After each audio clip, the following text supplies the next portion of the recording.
Ayun, mega love shoutout po sa inyong lahat. Luzon, Visayas, and Republic of Mindanao, Province of China, ni Digong ang Davao. So ngayon mga kababayan, speaking of Davao, ngayon po meron po ako ipapakita sa inyo, ayan, nasa ating screen na kung saan ito po hindi fake news at ito po ay nakabase lamang sa balita ng mga malalaking network sa ating bansa. Yan po ay ang ABS-CBN News. So dito po nakalagay sa artikulo ng ABS-CBN, Davao is most traffic congested city in the Philippines, worse than Manila, according dito sa TomTom Traffic Index. Ayan. So ngayon mga kababayan, ito po, babasahin po natin yung artikulo para hindi po tayo sabihang fake news. So ngayon, bago ko po babasahin, gusto ko lang mag-react. Davao City, hindi naman siya katulad sa Maynila na pinaka-maunlad. Actually, Maynila is Maynila. That's the heart of the Philippines. At alam naman po natin na bukod sa Maynila, nandyan ang Quezon City, Makati, Pasig, San Juan, Parañaque, and Quezon City, at kung ano-ano pa, Taguig. So yan po ang pinaka-wealthiest city in Manila, wealthiest city in the Philippines. So ngayon, okay ako, pag sinabi nating Taguig is malapit na sa Luzon. Pag sinabi nating Makati, nasa Luzon. Pag sinabi nating Quezon City, nasa Luzon. Pag sinabi nating Maynila, mas lalong nasa Luzon kasi center of Philippines yan. So pag sinabing kanyang mga lugar na yan, alam nyo kung bakit? Matatanggap pa natin Matatanggap pa natin na sabihin natin na traffic talaga dyan. Bakit? Nasa Maynila yan. Lahat ng businesses ay nasa Maynila. Pero pag sinabi nating Davao, pag sinabi nating Davao, hindi po yan nagkalayo sa Cebu. Actually, ito huwag kayong magalit sa akin mga taga Davao. Mas maganda pa po ang Cebu kaysa sa Davao City. Yan po ang totoo Huwag kayong magalit sa akin. Ilang beses po ako nakabalik ng Davao is 3 times. So, kinumpare ko po, ang Cebu sa Davao, mas maganda po sa Cebu. Sa airport pa lang, hindi na matatalo ng Davao ang airport ng Cebu. Lalo na yung Mactan Airport, napakaganda. Promise. So ngayon,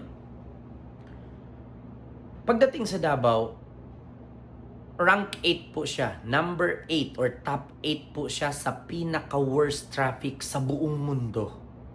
So okay lang naman kahit sabihin natin na traffic, pero at least, 'di ba? Kung tutuusin, matanggap pa natin na sabihin natin Maynila is number 1 traffic sa Pilipinas. Manila yan sentro ng Pilipinas. Pero pag sinabi nating Davao, ang layo po sa Luzon ng Davao. Pero bakit naging traffic? Actually, hindi naman natin may tanggi. Umuunlad naman ang Davao. Pero, grabe naman. Davao, di ba? Davao. Bakit ganun? Di ba? So, nako. Solusyonan nyo yan. Kaya sabihin ninyo, okay lang yung traffic. Malaki naman ang era. Diyos ko. Paano mo mapapalaki ang kikitain ng isang syudad? Sinong mga businessman ang mananatili? Sino ang mga businessman na mananatili na mag-invest sa isang lugar kung traffic nga? Kasi alam niyo sa totoo lang, ang nakakababa ng pag-i-invest ng mga negosyante ay yung isa na yung traffic. Kasi sayang ang oras. Sayang ang kikitain dahil sa traffic. Di ba? So ngayon babasahin po natin dito mga kababayan, Luzon, Visayas, and Republic of Mindanao, Province of China, ang Davao City ni Digong. Dito po, Manila, Davao City has beat Manila as the most traffic congested in the city in the Philippines according to the TomTom Traffic Index.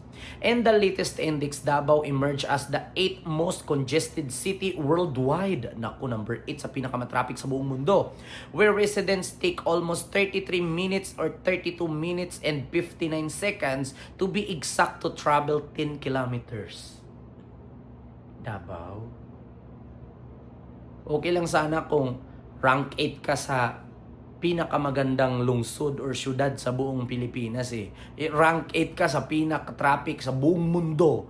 Kakahiya po. Kaya ito pa yung sunod. Ayan.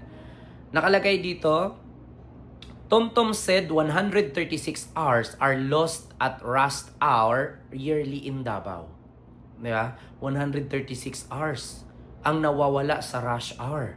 In the Philippines, ranking behind Davao is Manila, which is third place 14th worldwide. Pang 14th ang City of Manila sa pinaka-traffic sa buong mundo. Ano naman yan, Mayor Hani Lacuna? Anong nangyari, Mayor Hani? Anong nangyari, Baste ng Davao?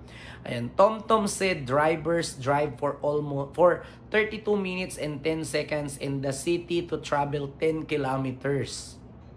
It's added that 127 hours are lost at rush hour yearly because of traffic. 'Di ba? 127 hours ang nawawala or nasasayang dahil sa traffic. So talagang hihina po talaga ang ekonomiya. Ito naman. Pangatlo naman, sa Pilipinas, rank 26 globally is Caloocan. Naku po. Ito pa. Speaking of Caloocan, mga kababayan. Speaking of Caloocan. Ako, naiintindihan ko pa ang Davao eh. Naiintindihan ko rin ang Maynila eh. Kasi may mga businesses na mga nakatayo dyan eh. Pero, my God, Caloocan, putang ina. Papamura ka na lang. Nag-rank 26 pa kayo sa pinakamatraffic na lugar sa buong mundo na wala namang ipagmayabang ang ano bang ipagmamayabang yun sa Caloocan, yung tambak na basura? Yeah? Yung 2 oras na ulan, baha hanggang leeg. Yung naiwan kayo ng napag-iwanan kayo sa mga karatig lugar. Ang katabi ninyong lugar, nagsitaasan yung building. Yung Caloocan, nagsitaasan yung damo at tae na natambak sa kalsada. Ito, naiintindihan ko ping Davao at Maynila eh. Kasi may mga businesses yan kahit papano. Pero yung Caloocan, wala kang maipagyabang. Mayor Along, malapitan. Ano na nangyari sa Caloocan?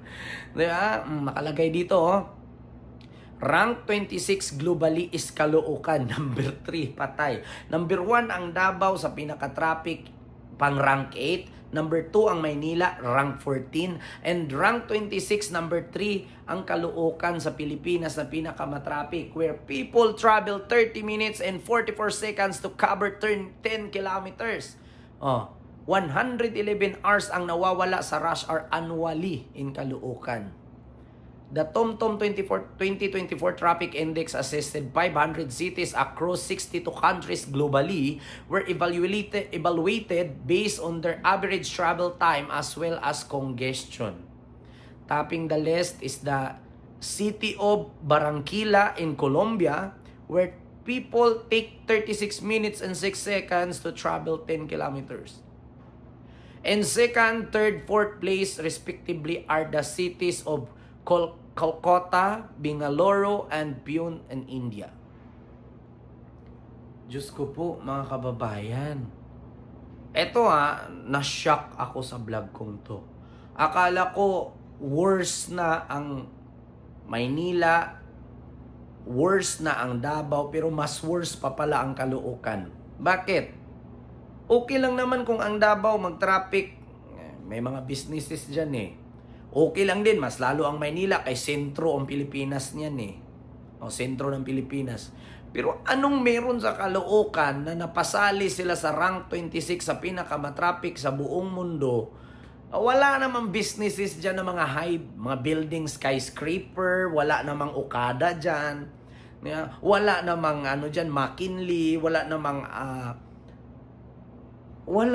mga amusement park na pwede mong puntahan sa Caloocan. Diyos ko naman, Mayor Along. Panahon na yata para palitan ka ni Senador Antonio Trillanes dyan eh. Diba? Uy, Diyos ko naman. My God, mga kababayan. Ano na? Davao, nangunguna ka. Pumapangalawa. Maynila, pumapangatlo ang Caloocan. Ako naman Basti, Miorhani at Along. Anong pinagagawa ninyo? So yun lang nga. Maraming salamat sa inyong lahat mga kababayan, Luzon, Visayas, and Mindanao.